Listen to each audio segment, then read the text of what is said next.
Eh bien, bonjour à tous, bienvenue pour ce Back from Ignite spécial data. Je suis Jean-Pierre Hyal, le CTO de Selensa, et je suis accompagné de l'équipe data. On va revenir sur cette belle conférence Ignite qui a eu lieu récemment, sur laquelle il y a eu évidemment plein d'annonces que Microsoft sort sur l'ensemble de ses produits, mais nous, on va revenir plus précisément sur toutes les annonces qu'il y a autour du monde de la data, en particulier Fabric. Vous savez que c'est le fer de lance de Microsoft sur les plateformes de données. Je suis accompagné aujourd'hui de deux de mes tech officers de l'équipe data de Selensa. Donc, en premier lieu, Jade Amraoui. Comment vas-tu, Jade? Très bien, merci Jean-Pierre et ravi d'être là.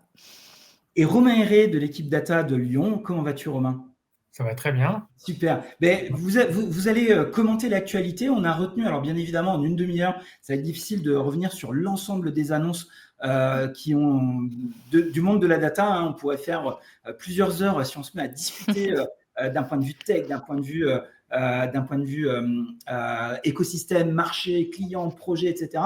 On va se focaliser sur 5 nouveautés que vous avez spotées. Et on va commencer par toi, Jade. Toi, il y a un nouveau workload qui t'a que tu trouves assez intéressant. Est-ce que tu peux nous en parler et le présenter, s'il te plaît? Yes, alors oui, effectivement, une des grandes annonces de Microsoft Fabric, donc lors de cette Ignite, ça a été la sortie en public preview des Fabric Database. Donc concrètement, qu'est-ce que c'est les Fabric Database? Ça va être l'intégration de bases de données de type transactionnel dans l'écosystème Fabric. Donc pourquoi ça change? Parce que grâce à l'intégration de cette nouvelle expérience, Fabric, ça va plus être une plateforme de données uniquement dédiée à l'analytique, mais aussi, ça va être une plateforme de données beaucoup plus générique parce qu'elle va pouvoir prendre en compte, ces données transactionnelles pour supporter l'ensemble de vos systèmes opérationnels, c'est-à-dire la communication de vos données via des applications ou des sites web, par exemple. Donc finalement, quand Microsoft nous dit que Fabric, c'est sa plateforme de données complète où on peut tout faire dedans, bah, globalement, on commence à y croire parce qu'on va retrouver tout ce qui touche à une ligne, une table, une colonne, à tout ce qui touche aux données. Exactement, et donc effectivement, bon, pour ceux qui se posent un petit peu la question, et qui ont déjà, travaillé avec Fabric, il y avait l'existence des Fabric Warehouse qui étaient déjà, présents, dans l'expérience Fabric, mais qui était une expérience de data warehousing orientée analytique. Là, ici, on va vraiment avoir une réelle expérience d'OLTP, comme on pouvait l'avoir sur du Azure SQL Database, par exemple. Ah, donc il y a un Oui. service, PaaS, et donc on va maintenant intégrer, dans l'interface, Fabric. Donc en termes d'avantages, si je devrais citer quelques-uns, donc c'est premièrement, on va avoir l'expérience, Azure SQL DB, donc base de données transactionnelle, qu'on va pouvoir provisionner, en un clic. C'est un peu la promesse de Fabric sur l'ensemble des autres expériences. Donc on a l'abstraction de l'ensemble des configurations, et on va pouvoir bénéficier à la fois, de l'autoscaling des ressources, d'une haute disponibilité parce qu'il y aura une réplication automatique de nos données dans plusieurs zones, et bien évidemment la prise en charge des backups. OK. Ouais. Et ouais. Donc finalement, je suis utilisateur, je fais par exemple déjà du Power BI. J'ai Ouais. besoin d'avoir une petite table pour, je ne sais pas, stocker du mapping, stocker des produits, stocker des références. Mmh. Globalement, je ne suis plus obligé d'aller demander à mes administrateurs qui me provisionnent des Azure SQL Database ou autres, hein, pourquoi pas. Je peux directement le faire dans Fabric et l'utiliser finalement dans mon projet. C'est ça un peu la promesse qu'on a derrière les Fabric Databases. C'est exactement ça, et donc un point que je n'ai pas mentionné, c'est donc évidemment Fabric Database, c'est, l donner accès à nos utilisateurs à des bases de type OLTP pour justement, gérer ces cas de données transactionnelles. Elle s'accompagne aussi d'une offre de réplication automatique de ces données dans le OneLake. Donc l'ensemble des tables, les objets avec lesquels je vais travailler dans mon Fabric Database vont être automatiquement répliqués en quasi temps réel, dans le OneLake, et donc vont être accessibles, pour l'ensemble des autres items que je travaille avec des lakehouse, des warehouse ou des notebooks. Ouais. Donc c'est ça qui est fort parce que on rappelle la promesse et en tout cas les taglines d'un produit comme Fabric, Unified Experience. Donc en un Mmh. clic, je crée une base de données comme je créerais un lakehouse, un warehouse ou un Power BI. Unified Architecture, tout élément de données est accessible via un endpoint analytique, donc des fichiers Delta Parquet, pourquoi pas peut-être du Iceberg par la suite, mais en tout cas des fichiers Delta Parquet accessibles pour des data scientists ou d'autres personnes qui en auraient besoin. Merci Jade, je pense qu'en effet c'est une grosse news et ça va changer peut-être la façon dont on propose des architectures. Reste à voir comment ça fonctionne, les perfs, les coûts, etc. Mais en tout cas c'est très prometteur. On va rester pas très loin. Toi Romain, tu avais spoté une nouveauté qui est assez intéressante, qui est pas très loin des Fabric Databases. D'ailleurs, on se demande même si potentiellement c'est pas Fabric Databases qui est derrière. Je lâche le nom, Translytical Apps. Qu'est-ce que c'est? Est-ce que tu peux nous expliquer un petit peu ce qu'il y a derrière et ce que nous propose Microsoft avec cette fonctionnalité? Alors, c'est une nouvelle fonctionnalité qui est juste présentée en tant que sneak peek. Donc, on a très peu de détails dessus, il n'y a pas beaucoup d'articles dessus. Mais par contre, c'est une fonctionnalité qui est assez intéressante sur les cas d'usage métier. C'est grosso modo apporter la possibilité d'ajouter de la donnée depuis Power BI, de transformer nos données depuis un Power BI. Alors, comment ça marche en fait des présentations? En fait, on a 3 composants qui sont présentés. Donc, on a les Fabric Databases d'un côté pour le stockage de la donnée. On a les Unified Data Functions de Fabric qui sont en train d'arriver, qui sont toujours en private preview. Et ensuite, un composant Power BI pour venir modifier la donnée. Donc, ce qu'on va faire, donc le composant Power BI, en fait, on va pouvoir venir saisir nos données, ça va appeler une fonction, qui va venir mettre à jour la base de données Fabric.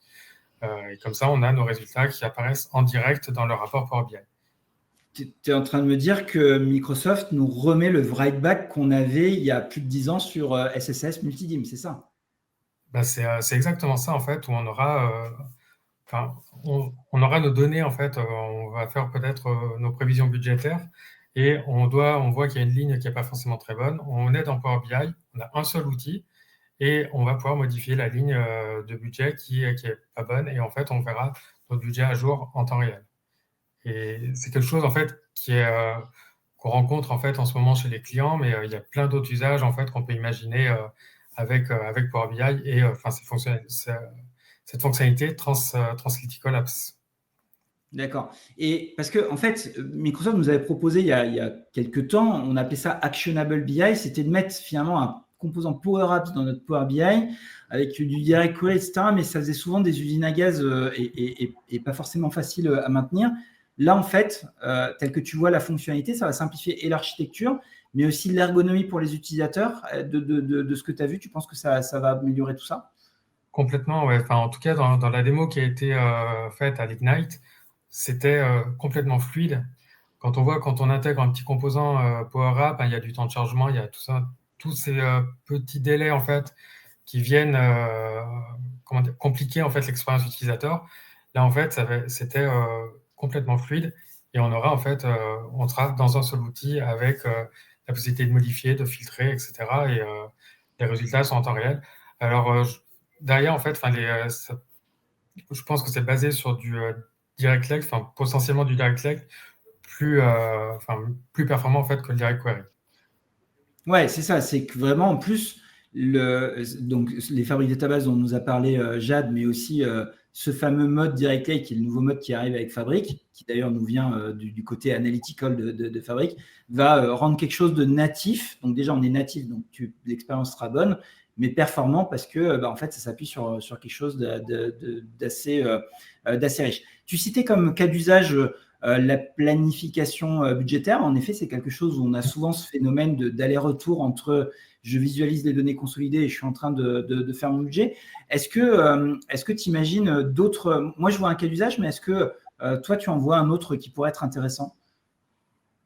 Ouais, j'en vois par exemple aussi sur des commentaires, sur des lignes d'un rapport, en fait, sur de la donnée de production, etc. Où on peut avoir des échanges en fait entre les équipes de pilotage et les équipes sur le terrain, où en fait ils vont utiliser, donc ils vont contrôler leur chiffre de production et vont pouvoir échanger en fait avec ce type de commentaires.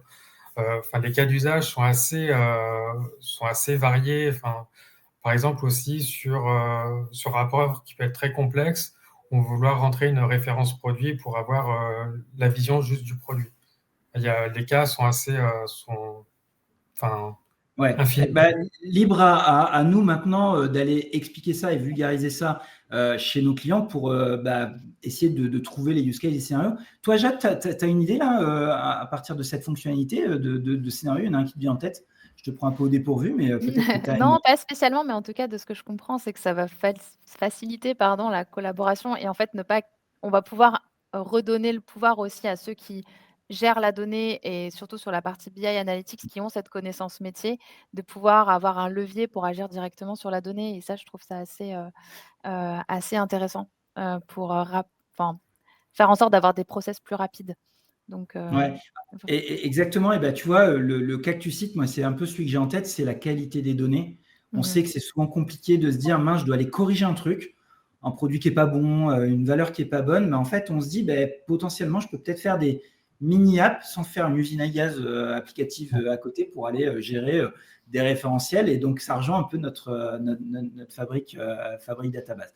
En effet, donc, à suivre, Transical Apps. Comme tu l'as dit, Romain, c'est aujourd'hui très, très preview, mais on va suivre ça avec attention et bien évidemment, on va essayer de trouver les bons cas d'usage et on espère pouvoir le voir en action et voir vraiment toute la valeur que ça apporte au projet et aux clients.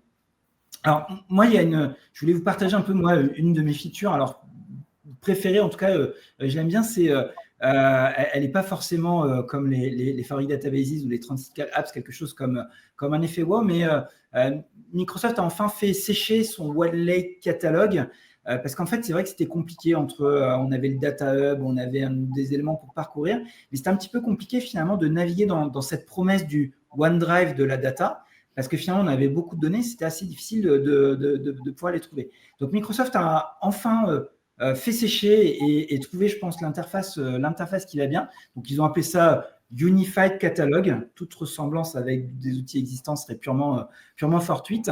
Mais ils ont vraiment pensé une interface et c'est assez marrant parce qu'ils la montrent dans l'écosystème. Ils montrent qu'elle est accessible dans Teams, qu'on peut la mettre dans Excel quand on recherche des données. Donc, ils ont vraiment fait quelque chose de se dire, c'est vraiment le OneDrive de la data. Quand j'ai besoin d'une donnée, je vais sur le catalogue, je fais une recherche et là, arrive tout un tas de sujets de gouvernance parce que si j'ai accès à 455 datasets, ça devient compliqué. Et c'est là où on a finalement tout un tas d'informations de gouvernance. Donc, ils ont montré 2-3 choses où quand je recherche, je peux bien évidemment récupérer ce qui est certifié, ce qui est promu, ce que j'ai mis en favori, mais on peut même imaginer des choses qui nous viennent. Il y a le lien avec Purview, par exemple les data products de Purview. Et donc, il y a cette petite phrase notamment qui a été dit, c'est de dire, en fait, on ramène dans le OneLake Catalog les analytics qu'on va trouver dans Purview. Donc, vous pouvez imaginer, pourquoi pas demain avoir des notions de qualité, des notions de métadonnées qui nous viendraient de Purview pour pouvoir rechercher ça. Donc, moi, je trouve ça bien.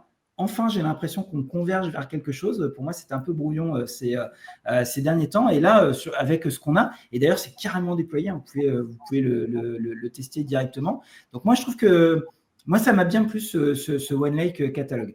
Alors, je sais que tous les deux, vous avez déjà travaillé sur des projets avec nos clients sur de la gouvernance de data, notamment au travers des catalogues de Purview ou de la data quality dans Purview. Comment vous voyez un petit peu, je ne vais pas dire cette fusion parce que les produits restent séparés, mais en fait, ce rapprochement de Purview et de Fabric, plutôt une bonne idée, plutôt une mauvaise idée? On commence par toi, Jade. Oui, alors moi, je le vois comme une très bonne nouvelle. Donc, en fait, pour moi, ça rejoint la stratégie d'unification. Et avec un produit aussi diversifié que Fabric, je pense que c'est important et même primordial de toujours garder la gouvernance. Et c'est une question qui revient de manière récurrente chez nos clients de comment je suis mes données, comment j'observe l'ensemble de mes assets et comment je gère effectivement, tu le citais, la qualité de ma donnée. Donc aujourd'hui, ça, je le vois comme un réel accélérateur d'avoir ce hub de monitoring déjà provisionné et à disposition. Il y a pas mal d'accélérateurs qui ont été mis en place avec des dashboards qui sont déjà préconçus et donc qui permettent d'avoir en quelques secondes une visualisation sur l'ensemble de l'écosystème qu'on va pouvoir construire dans Fabric. Et ça, pour moi, c'était quand même un point critique à adresser vis-à-vis des projets qu'on peut être amené à rencontrer. Donc, très bonne nouvelle. C'est clair. Et puis, ce qui fait la force aussi de la plateforme, évidemment, il faut que Microsoft ait quelques différenciations et quelques éléments. Et toi, Romain, ton point de vue sur ça? Alors, je sais qu'en plus, à Lyon, On a Romain Dalle, un autre Romain qui est MVP sur ces sujets-là, qui connaît très bien Purview, mais sur l'aspect risk and compliance.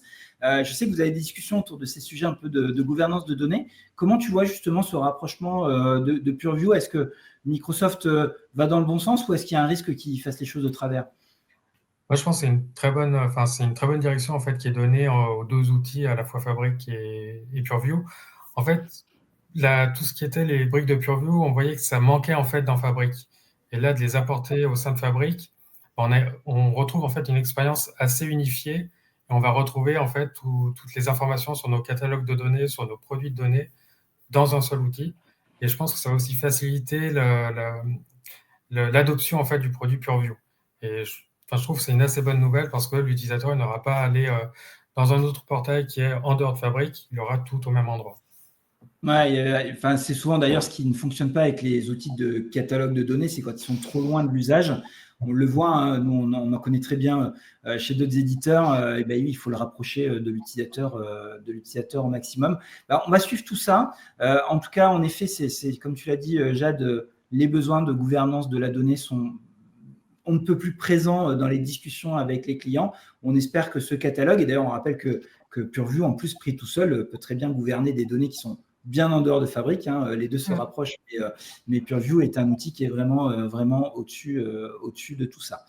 Je propose d'avancer et de traiter d'autres nouveautés. Je vous rappelle, on n'aura pas le temps de toutes les traiter, donc on va se concentrer sur celles qui nous semblent très intéressantes. Une qui peut avoir un impact sur finalement la façon dont on fait les projets, elle est pour toi, Romain. Je sais que tu as regardé de très près ce qu'il y a autour du mirroring. Est-ce que tu peux nous en dire deux mots? Alors, je crois qu'il y a des nouveaux connecteurs, des nouvelles bases annoncées, mais il y a aussi quelque chose qui s'appelle l'open mirroring. Mais je te laisse nous décrire un petit peu tout ça, la valeur qu'on a. En fait, pour rappeler un petit peu les choses, donc il y a plusieurs choses en fait au niveau de Fabric, mais le mirroring en fait, c'est d'apporter une source de données externe au sein de Fabric et pour pouvoir en fait la requêter de n'importe quelle manière d'une autre, comme un Lakehouse, comme un Event House, etc. Et en fait, on va pouvoir apporter des données d'une source externe. Alors aujourd'hui, on avait les bases de données sur du Databricks, sur de Azure SQL classique ou du Managed Instance. Et donc, juste avant l'Ignite, on a eu aussi toute la partie sur Snowflake, qui est un produit qu'on rencontre beaucoup chez les clients. Donc, en fait, on va pouvoir avoir ces données-là directement à disposition dans Fabric et qui sont synchronisées en temps réel entre la base source et Fabric. Là, ce qui a été annoncé sur l'Ignite 2024, c'est des nouvelles sources de données. Alors, celles qui manquaient, on avait MongoDB qui est arrivé. Ensuite, on a Oracle. On en a quelques autres, mais surtout, la grosse nouveauté, c'est ce qu'on appelle l'open mirroring. C'est-à-dire qu'on a une source de données chez nous, on veut la synchroniser avec Fabric, et ben on va pouvoir créer notre connecteur pour venir apporter ces données-là dans Fabric en temps réel. Et en fait, on pourra avoir, donc il y a des démos en fait qui ont été faites sur des fichiers en CSV ou en Excel.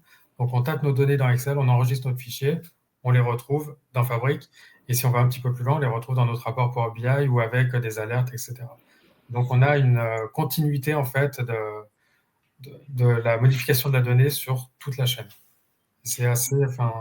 Ouais, alors ce qui est intéressant dans ce que tu dis, alors je sens ton côté geek imaginer implémenter notre propre custom connecteur sur les données exotiques. Moi, mine de rien, d'un point de vue marché, je me dis c'est bien parce que des éditeurs qui aujourd'hui sont loin d'une plateforme de données peuvent surfer sur la vague en disant je vais vous développer un petit connecteur, etc. Donc, quelque part, ils créent une sorte de SDK pour les éditeurs. Donc, moi, je vois que c'est plutôt pour eux. Maintenant, pourquoi pas, si on a besoin un jour de nous faire quelque chose de spécifique, de lier à une API métier ou des choses comme ça peut être intéressant de mettre ça dans nos architectures.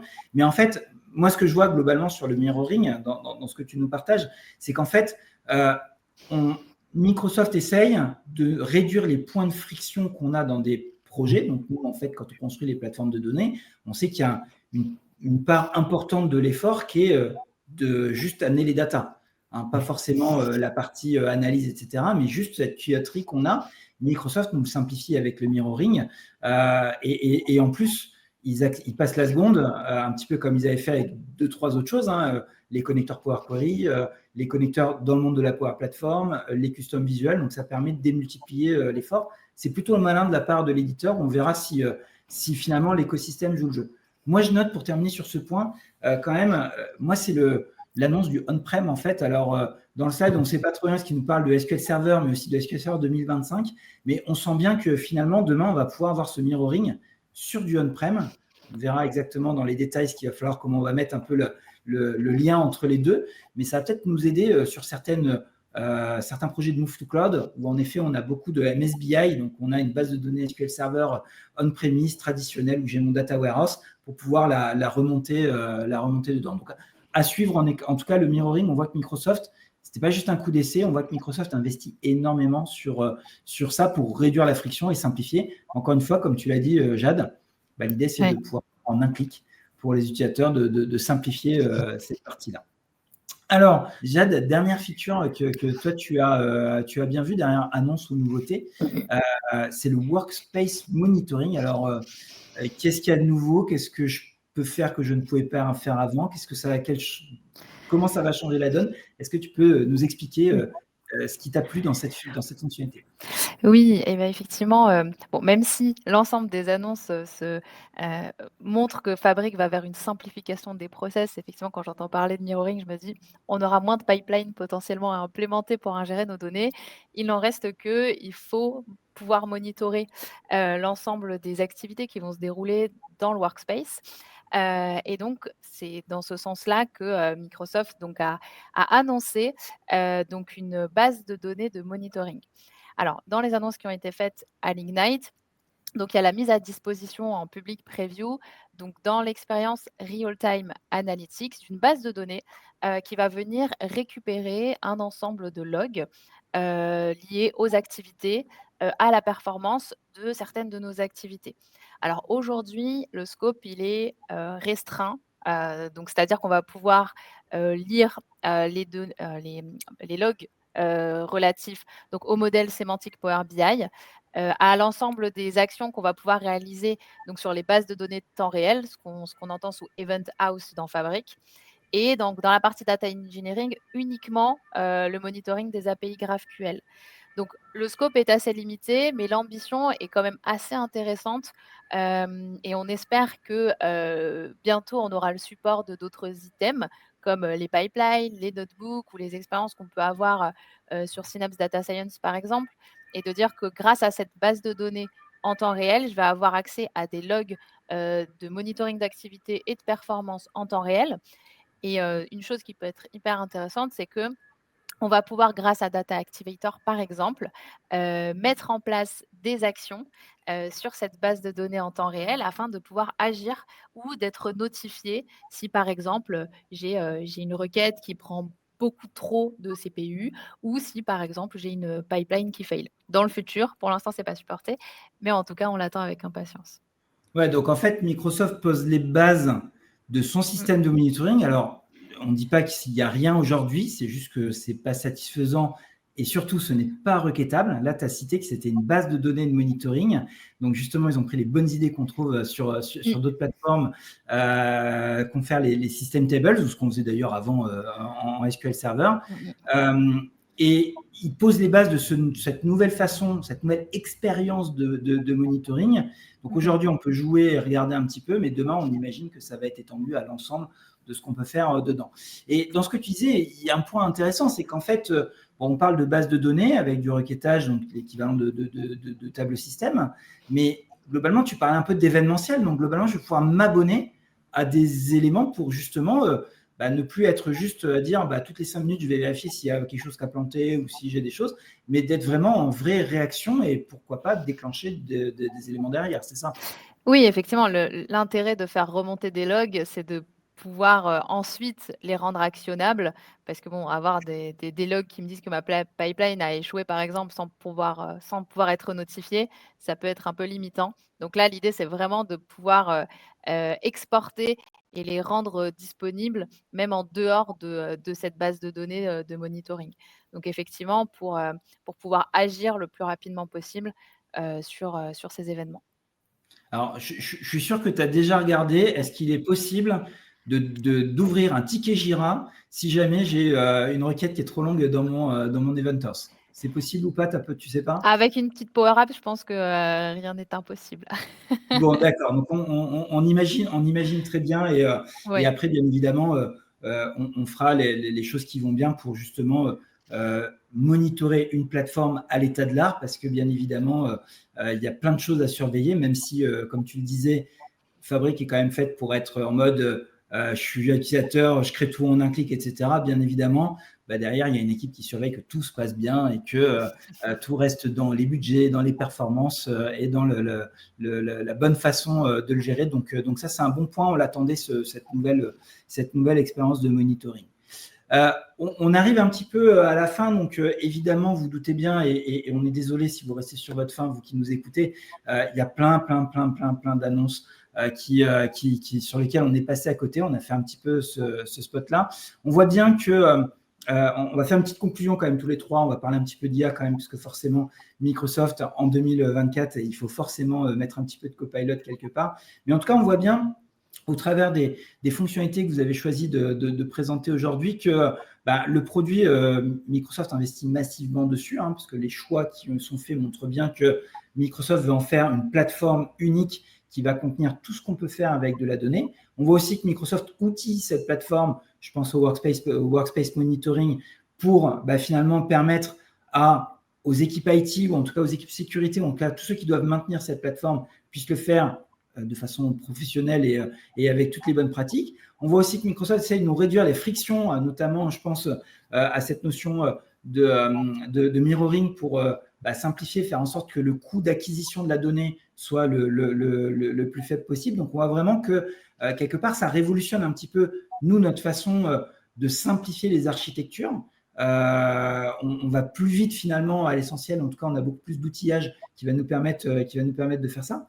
On voit aussi que Microsoft parle avec son écosystème, je pense notamment au OneLake Catalog, c'est de se dire que les données, elles doivent être au niveau de l'entreprise, le OneDrive de la data, ça commence à prendre forme. On voit ce que ça veut dire, c'est pas juste un espèce de gros conteneur dans lequel on met tout. On voit vraiment que ces données-là, elles vont être exploitables et exploitées à l'arrière, et notamment avec la bonne gouvernance avec Purview. Mais moi, je voulais quand même conclure sur l'IA. Moi, j'étais assez étonné parce que finalement, d'habitude, on a une bonne part depuis allez, on va dire 2 ans dans les keynote data, on nous parle évidemment beaucoup d'IA. Alors, je ne vais pas dire qu'on n'en a pas parlé, mais moins que d'habitude. Donc, on voit que ce n'est pas forcément au cœur. Mais mine de rien, il y a le positionnement de l'IA. On voit bien qu'il y a 2 positions que nous propose Microsoft, et il y en a une qui vous concerne, et il y en a une qui concerne les utilisateurs des plateformes qu'on construit avec nos clients. Je vais démarrer par vous. On voit de plus en plus des assistants qui viennent nous aider à construire les pipelines. Donc, on dit le mirroring nous fait gagner un temps fou, mais il faut quand même qu'on construise des pipelines, qu'on construise des layers, qu'on améliore les données. Comment vous voyez un petit peu cette IA en tant qu'assistant pour vous, que ce soit un GitHub Copilot, que ce soit le Copilot qu'on a en fabrique, ou même d'autres LLM? Est-ce que vous avez un point de vue là-dessus? Je ne vous prends pas de cours, n'hésitez pas à partager tel que vous le ressentez en tant que Tech Officer chez Selensa. Ça peut être un très bon accélérateur, en fait, pour, en fait, sur les tâches répétitives. Là où l'IA est très performante, c'est de dire, j'ai 50 tables à synchroniser, crée-moi les 50 tâches, en fait, dans mon pipeline, ou etc. Je pense que sur les jobs un peu répétitifs, ça peut être une plus-value et un gain de productivité assez énorme de ce point de vue-là, au moins sur la partie Copilot. Et pareil sur les rapports Power BI aussi, sur d'autres choses. Enfin, déjà avoir quelque chose, en fait, d'avoir un rapport préconçu, et après on va venir nous peaufiner les choses. En fait, c'est vraiment un accélérateur sur le développement pur, en fait, de tous les workloads que l'on aura au sein de Fabric. D'accord, ce qui va nous permettre d'en faire plus, ou en tout cas de se concentrer sur les vrais sujets avec nos clients.